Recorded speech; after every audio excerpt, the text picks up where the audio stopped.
Sometimes our life is like a mountain road. It goes up and down, back and forth, and it's not really constant. The only constant is change. That's why I especially like this quote from Heraclitus. There is nothing permanent except change.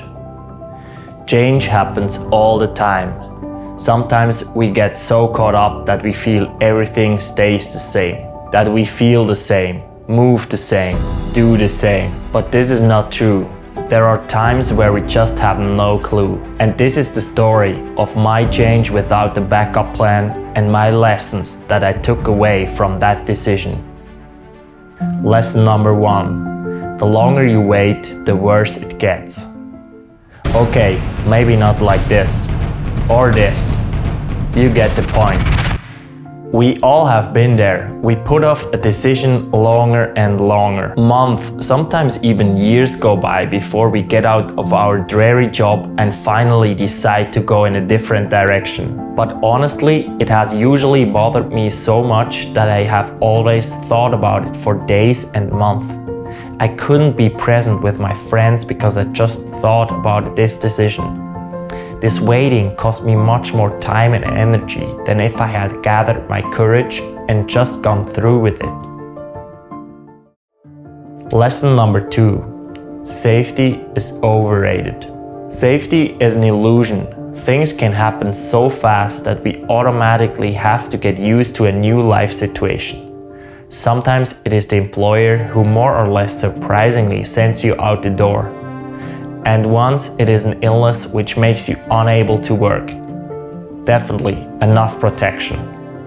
And the third time, the company may have to file for bankruptcy and your seemingly secure job vanishes into thin air. Security is definitely overrated. Most of the time you're even trained as a child to watch out in all life situations and to be more careful. This is then burned so much into our brains that we think we can control everything anyway. Lesson number 3. Don't let money be the decision factor. One of the most common counter-arguments to a layoff is finances. Many people reason that they simply cannot afford to quit. They would be afraid of not being able to maintain their standard of living. The next job might pay less.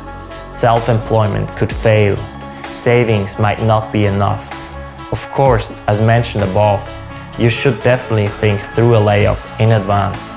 But if you are willing to adjust your standard of living a little here and there, you will end up needing much less money to live on than you thought. Most of the time when I made the decision, I simply calculated in advance what I really need to survive. That helped me to see that it is very little and it's anyway just a transitional period. As long as you're really passionate about it and give value back to people, I'm 100% sure you will earn money with it.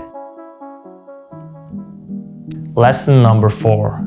Regret sucks. Regret feels awful. Anyone who has ever quit a job without a plan was asking himself, why did I even stay this long? Why did I ruin my health for this job? Why did I give away so much time with my family?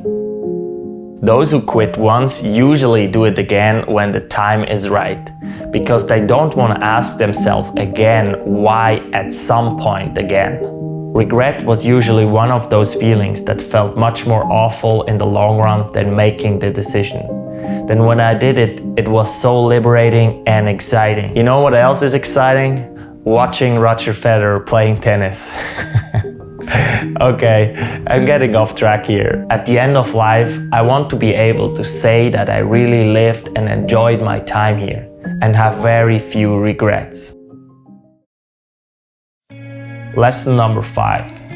Not everyone will be happy. Colleagues, friends and family members won't all be happy about the path you're taking. I have often found that even my friends and family's fears were even higher than my own. That I somehow knew it would be alright and I just had to keep at it. That is probably the difficult thing when you start a new path and are criticized by friends. Of course, more doubts and uncertainties arise. There, it is important that one nevertheless keeps the confidence in oneself and its abilities. Lesson number 6. Fear is paralyzing. Existential fear blocks you from deciding whether you should leave or continue to endure it after all. Securing our existence is the basis for all other needs we feel. If this need is threatened, we feel fear. If on the other hand you pluck up the courage to break out of this vicious cycle, face your fears and thereby take back control of your life, the backup plan is usually not long in coming. You will then have all your hands free again for all the new opportunities that arise. So these were my lessons over my last big decision. Thanks so much for watching. If you like this video, consider using the like button, as this will help me to make more content like this and support you in personal development, lifestyle design and nutrition. See you soon.